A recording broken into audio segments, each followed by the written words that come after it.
This is one of our items that we feel has attracted something. Okay. Late 1800s actor's chest. Immediately we were like, well, there's a lot of stuff here. So if there's one item here that's haunted, then I don't know how we solve that. Yeah. Hello. There was something about the energy in that space that felt thick. Yeah, it really did. What's wrong? I gotta move. I think it's probably one of the most powerful moments in all of the investigations we've done. Okay, Okay, stop yeah. touching. This thing would not leave us alone. Do you want to pinch me? You can pinch me. Go ahead. You. We didn't get anything like that anywhere else in the house, and we have cameras everywhere. And to capture something like that on camera is pretty thrilling. Holy, what is that? What is that? I'm Adam Berry, And I'm Amy Bruni. and this is Kindred Spirits Inside the Investigation.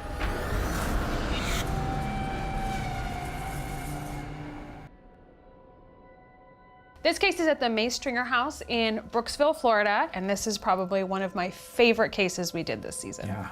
This place has been reported to be haunted since like the 80s, ever since they turned it into a museum. So you have John May, who built this amazing house, lived in it with his family, and it was taken over by Dr. Stringer, and they both passed away in the house. To make things kind of harder for us, you know, there's a collection of 11,000 artifacts here. They're all antiques. What was interesting is the activity they were having, a lot of it was based around specific items. Immediately we were like, well, there's a lot of stuff here. So if Yeah. there's one item here that's haunted, then I don't know how we solve that riddle. But we did. There is quite literally constant activity. When I first started, I had no idea the gravity of what happens here. Autumn was very unique as far as clients go because she was being so affected compared to other people in the space. She really wanted to work there, she wanted to volunteer there, but this entity, this spirit was really impeding her ability to do so. And we both just felt for her so strongly. So the activity is like literally nonstop. It's at least once a shift I see or hear something. I just hope we can get answers out of it. One of the pieces that was really interesting to us was the phonograph downstairs, and she said that when they played it, activity ramped up.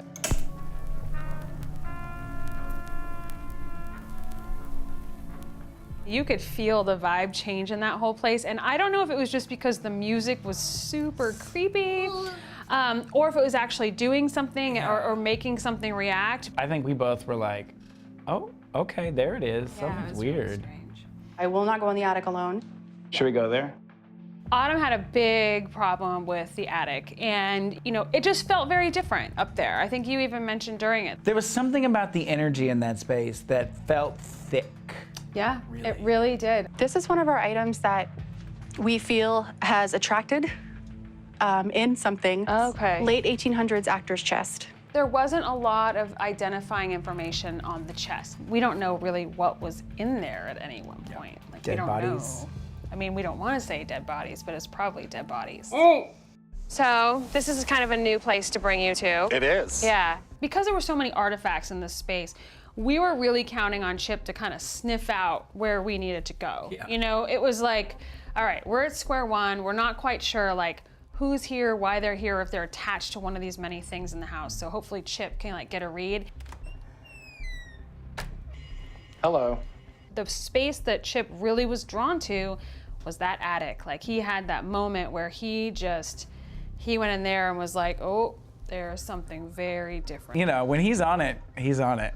Mind your own business, stay in your own lane, get the out. Chip says the darndest things, and That's a spin-off show. It's in That's the works. literally could be a spin-off show. Sometimes Chip will say things that blow us out of the water because we know factual information about the space that he does not know anything about, and he will come in and start spouting off like, oh, the activity is coming from this corner. I think it's attached to an object. That was great in the sense that it confirmed for us that we were on the right path, but it kind of put us in this state of, okay, so who is it? How are we ever going to identify this person, and what do we do about them? And I'm getting touched on the arm. You're getting touched Yeah. right now. We brought Autumn into the investigation because she was the one having so many reactions to this spirit. Are you okay? What's wrong? What's wrong? gotta move. And she looks so terrified. And then there's this moment where she says, "Is the attic door open?"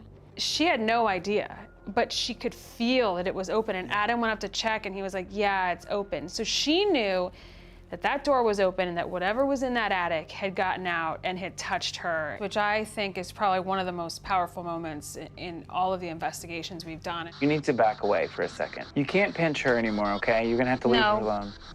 So bad. This is the first time I've ever seen someone, through the spirit box session, communicate in a way that felt aggressive, like it was not okay with us, it did not like us, it did not give a flying beep about us. Okay, Okay, stop yeah. touching.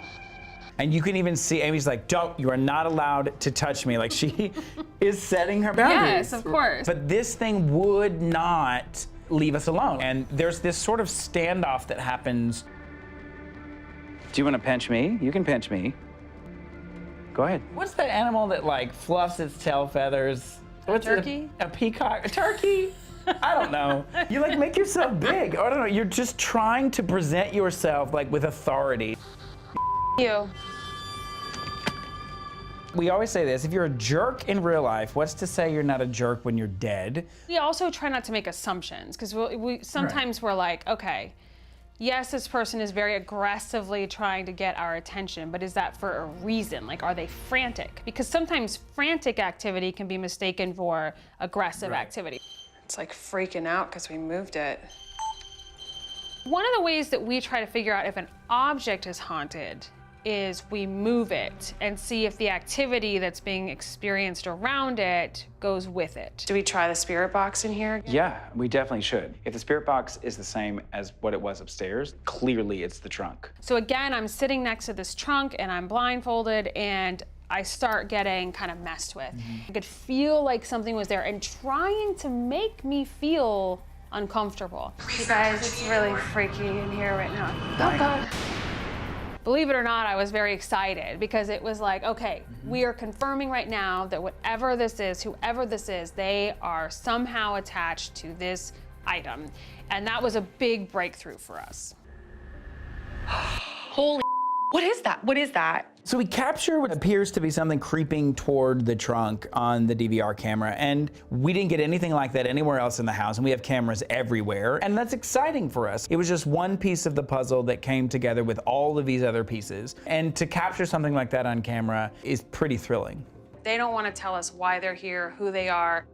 So that's a little different for us. We had to kind of focus on what we knew, and that was that there was someone who was kind of oppressive attached to this trunk for whatever reason, and we had to figure out how to combat that. We think over time, a really great idea with the trunk would be that people start writing positive notes to whoever is associated with that trunk. That's a great idea. Autumn seemed a lot more brave by the time we left, once we kind of explained to her what was going on. She had to learn to set her own boundaries. Yeah, and she did that. She was great at it.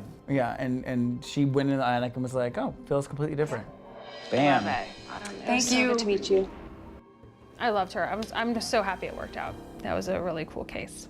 Thanks for watching, and for more Kindred Spirits content, head to Travel Channel Go.